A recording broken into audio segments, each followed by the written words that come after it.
ಎಲ್ರಿಗೂ ನಮಸ್ಕಾರ. Welcome back to Smita's kitchen.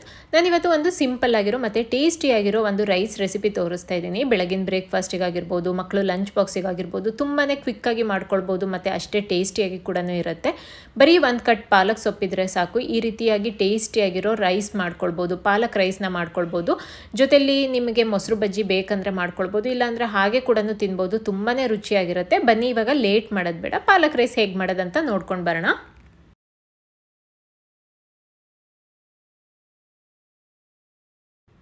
ಮೊದಲಿಗೆ ನಾನಿಲ್ಲಿ ಒಂದು ಮಿಕ್ಸರ್ ಜಾರಿಗೆ ಒಂದು ಕಟ್ಟಿನಷ್ಟು ಪಾಲಕ್ ಸೊಪ್ಪನ್ನು ತೊಗೊಂಡಿದ್ದೀನಿ. ನೀರಲ್ಲಿ ಒಂದೆರಡು ಸರಿ ಚೆನ್ನಾಗಿ ತೊಳ್ಕೊಂಡ್ಬಿಟ್ಟು ಸೊಪ್ಪನ್ನು ತೊಗೊಂಡಿದ್ದೀನಿ. ಹಾಗೆ ಒಂದು 6 ಹಸಿಮೆಣಸಿನ್ಕಾಯಿನ ತೊಗೊಂಡಿದ್ದೀನಿ. ಖಾರಕ್ಕೆ ಎಷ್ಟು ಬೇಕೋ ಅಷ್ಟು ನೋಡಿಬಿಟ್ಟು ನೀವು ಹಸಿಮೆಣಸಿನ್ಕಾಯಿನ ಹಾಕ್ಕೊಳ್ಳಿ. ಹಾಗೆ ಒಂದೆರಡು ತುಂಡಿನಷ್ಟು ಶುಂಠಿ, ಒಂದು 6ರಿಂದ 7 ಬೆಳ್ಳುಳ್ಳಿ ಎಸಳುಗಳನ್ನು ಹಾಕ್ಕೊಂಡಿದ್ದೀನಿ.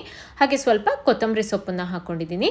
ಹಾಗೆ ನೀರನ್ನು ಸೇರಿಸ್ಬಿಟ್ಟು ಪೂರ್ತಿಯಾಗಿ ನುಣ್ಣಗೆ ಪೇಸ್ಟ್ ಮಾಡ್ಕೊಳ್ತೀನಿ. ಇಷ್ಟು ಮಸಾಲ ರೆಡಿ ಆದರೆ ಸಾಕು, ನೀವು ಬೇಗನೆ ಮಾಡ್ಕೊಳ್ಬೋದು.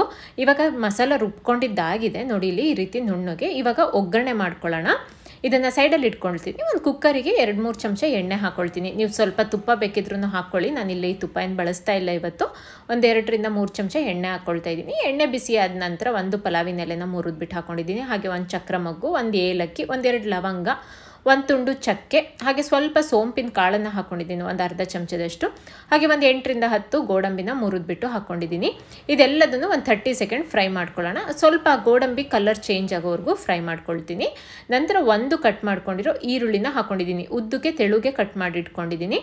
ಈ ಈರುಳ್ಳಿ ಸಾಫ್ಟ್ ಆಗೋವರೆಗೂ, ಲೈಟ್ ಗೋಲ್ಡನ್ ಬ್ರೌನ್ ಕಲರ್ ಆಗೋವರೆಗೂ ಮೀಡಿಯಂ ಫ್ಲೇಮಲ್ಲಿ ಇಟ್ಕೊಂಡು ಫ್ರೈ ಮಾಡ್ಕೊಳ್ತೀನಿ. ನೋಡಿ, ಇಲ್ಲಿ ಈರುಳ್ಳಿ ಇವಾಗ ಕಲರ್ ಚೇಂಜ್ ಆಗಿದೆ. ಇವಾಗ ರುಬ್ಬಿಟ್ಕೊಂಡಿರೋ ಮಸಾಲಾನ ಹಾಕ್ಕೊಳ್ತೀನಿ. ಪಾಲಕ್ಕು, ಕೊತ್ತಂಬರಿ ಸೊಪ್ಪು ಮತ್ತು ನಾವು ಏನು ತೊಗೊಂಡಿದ್ವಿ ಬೆಳ್ಳುಳ್ಳಿ, ಶುಂಠಿ, ಅದನ್ನೆಲ್ಲ ರುಬ್ಬಿಟ್ಕೊಂಡಿರೋ ಮಸಾಲಾನ ಹಾಕ್ಕೊಂಡು ಈ ಮಸಾಲದ್ದೆಲ್ಲ ಹಸಿ ಸ್ಮೆಲ್ ಹೋಗೋವರೆಗೂ ಒಂದು 5ರಿಂದ 6 ನಿಮಿಷ ಮೀಡಿಯಂ ಫ್ಲೇಮಲ್ಲೇ ಇಟ್ಕೊಂಡು ಚೆನ್ನಾಗಿ ಫ್ರೈ ಮಾಡ್ಕೊಳ್ಬೇಕು. ಇಲ್ಲಾಂದರೆ ಹಸಿ ಸ್ಮೆಲ್ ಹಾಗೆ ಉಳ್ಕೊಂಡ್ಬಿಡುತ್ತೆ. ನಾವು ಯಾವುದನ್ನು ಹುರಿದ್ಬಿಟ್ಟು ತೊಗೊಂಡಿಲ್ಲದೆ ಇರೋದ್ರಿಂದ ಚೆನ್ನಾಗಿ ಹಸಿ ಸ್ಮೆಲ್ ಹೋಗೋವರೆಗೂ ಒಂದು 4-5 ನಿಮಿಷ ಚೆನ್ನಾಗಿ ಫ್ರೈ ಮಾಡ್ಕೊಳ್ಳೋಣ. ಹಾಗೆ ಇದಕ್ಕೆ ನಾನು ಒಂದು ಚಿಕ್ಕದಾಗಿ ಕಟ್ ಮಾಡ್ಕೊಂಡಿರೋ ಟೊಮೆಟೊ ಹಣ್ಣನ್ನು ಹಾಕ್ಕೊಳ್ತಾ ಇದ್ದೀನಿ. ಟೊಮೆಟೊ ಕೂಡ ಸಾಫ್ಟ್ ಆಗೋವರೆಗೂ ಒಂಚೂರು ಬೇಯಿಸ್ಕೊಳ್ಳೋಣ. ಮಧ್ಯದಲ್ಲಿ ನಾನು ರುಚಿಗೆ ತಕ್ಕಷ್ಟು ಉಪ್ಪನ್ನು ಹಾಕ್ಕೊಂಡ್ಬಿಡ್ತೀನಿ. ಟೊಮೆಟೊ ಬೇಗನೆ ಸಾಫ್ಟ್ ಆಗುತ್ತೆ. ಹಾಗೆ ನಾನಿಲ್ಲಿ ಟೊಮೆಟೊ ಸಾಫ್ಟ್ ಆಗಿದ ನಂತರ ಒಂದು ಅರ್ಧ ಚಮಚ ಖಾರದ ಪುಡಿ ಹಾಕ್ಕೊಳ್ತಾ ಇದ್ದೀನಿ. ಖಾರದ ಪುಡಿನ ನೋಡಿಬಿಟ್ಟು ಹಾಕ್ಕೊಳ್ಳಿ, ಹಸಿಮೆಣಸಿನ್ಕಾಯಿ ಕೂಡ ಹಾಕಿರೋದ್ರಿಂದ. ಹಾಗೆ ಒಂದು ಅರ್ಧ ಚಮಚ ಕೊತ್ತಂಬರಿ ಪುಡಿ ಹಾಕ್ಕೊಳ್ತಾ ಇದ್ದೀನಿ. ಒಂದು 1/4 ಚಮಚದಷ್ಟು ಅರಿಶಿನದ ಪುಡಿ ಹಾಕ್ಕೊಂಡು ಈ ಮಸಾಲದ್ದೆಲ್ಲ ಹಸಿ ಸ್ಮೆಲ್ ಹೋಗೋವರೆಗೂ ಮತ್ತೆ ಮೀಡಿಯಂ ಫ್ಲೇಮಲ್ಲಿ ಇಟ್ಕೊಂಡು ಒಂದು 2-3 ನಿಮಿಷ ಚೆನ್ನಾಗಿ ಫ್ರೈ ಮಾಡ್ಕೊಳ್ತೀನಿ. ಸುತ್ತ ಎಣ್ಣೆ ಬಿಡ್ತಾ ಬರುತ್ತೆ ನೋಡಿ, ಇಲ್ಲಿ ಅಲ್ಲಿವರೆಗೂ ಚೆನ್ನಾಗಿ ಫ್ರೈ ಮಾಡ್ಕೊಳ್ಬೇಕು. ನಾವು ಅಕ್ಕಿ ಹಾಕಿದ ತಕ್ಷಣ ಬೇಗನೆ ಕುಕ್ಕರ್ ವಿಸಲ್ ಆಗಿಬಿಡುತ್ತೆ. ಆ ಮಸಾಲದ ಸ್ಮೆಲ್ಲೆಲ್ಲ ಹಾಗೆ ಉಳ್ಕೊಂಡ್ಬಿಡುತ್ತೆ. ಅದಕ್ಕೆ ಚೆನ್ನಾಗಿ ಮಸಾಲದ್ದೆಲ್ಲ ಹಸಿ ವಾಸನೆ ಹೋಗೋವರೆಗೂ ಇಲ್ಲಿ ಚೆನ್ನಾಗಿ ಬಾಡಿಸ್ಕೊಳ್ಬೇಕು. ನಂತರ ನಾನಿಲ್ಲಿ 2.5 ಲೋಟದಷ್ಟು ನೀರನ್ನು ತೊಗೊಂಡಿದ್ದೀನಿ. ಈ ಎಲ್ಲದನ್ನು ಒಂದ್ಸರಿ ಚೆನ್ನಾಗಿ ಮಿಕ್ಸ್ ಮಾಡಿಕೊಂಡು ಒಂದು ಕುದಿ ಕುದಿಸ್ಕೊಳ್ಬೇಕು. ನೀರು ಒಂದು ಕುದಿ ಕುದಿಬೇಕು. ಆವಾಗ ನಾನಿಲ್ಲಿ ಅಕ್ಕಿನ ಹಾಕ್ಕೊಳ್ತಾ ಇದ್ದೀನಿ. ನಾನಿಲ್ಲಿ 1/4 ಲೋಟದಷ್ಟು ಅಕ್ಕಿನ ಹಾಕ್ಕೊಂಡಿದ್ದೀನಿ. ಮಾಮೂಲಿ ಸೋನಾ ಮಸೂರಿ ಅಕ್ಕಿ ಅನ್ನಕ್ಕೆ ಯಾವ್ದು ಬಳಸ್ತೀನೋ ಅದನ್ನೇ ತೊಗೊಂಡಿದ್ದೀನಿ. ನೀವು ಬೇಕಂದರೆ ಬಾಸುಮತಿ ಅಕ್ಕಿನೂ ಕೂಡ ಮಿಕ್ಸ್ ಮಾಡ್ಕೊಳ್ಬೋದು. ಅಕ್ಕಿ ಹಾಕಿದ ನಂತರ ಒಂದ್ಸರಿ ಎಲ್ಲದನ್ನು ಮಿಕ್ಸ್ ಮಾಡಿ ಕುಕ್ಕರ್ ಲಿಡ್ನ ಕ್ಲೋಸ್ ಮಾಡಿ 2 ವಿಸಲ್ ಕೂಗಿಸ್ಕೊಳ್ತೀನಿ.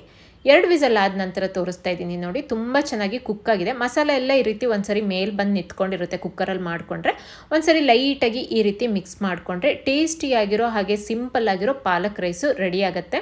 ನಾನು ಇದ್ರ ಜೊತೆ ಮೊಸರು ಬಜ್ಜಿ ಏನು ಮಾಡಿರಲಿಲ್ಲ, ಹಾಗೆ ಜಸ್ಟ್ ಪಾಲಕ್ ರೈಸ್ ಮಾಡ್ಕೊಂಡಿದ್ದೆ. ಬಿಸಿ ಬಿಸಿ ತಿಂತಾ ಇದ್ರೆ ಅಂತೂ ಸಖತ್ತಾಗಿರುತ್ತೆ. ನೀವು ಕೂಡ ಖಂಡಿತವಾಗ್ಲೂ ಟ್ರೈ ಮಾಡಿ ನೋಡಿ, ಇಷ್ಟಪಡ್ತೀರಾ. ಈ ವಿಡಿಯೋ ನಿಮಗೆಲ್ಲರಿಗೂ ಇಷ್ಟ ಆಗಿದೆ ಅಂದ್ಕೋತೀನಿ. ಇಷ್ಟ ಆಗಿದ್ರೆ ದಯವಿಟ್ಟು ಲೈಕ್, ಶೇರ್, ಕಮೆಂಟ್ ಮಾಡಿ. ಹಾಗೆ ಯಾರೆಲ್ಲ ಹೊಸದಾಗಿ ನೋಡ್ತಾ ಇದ್ದೀರೋ ಈಗಲೇ ಹೋಗಿ ಸಬ್ಸ್ಕ್ರೈಬ್ ಮಾಡಿ. Thank you.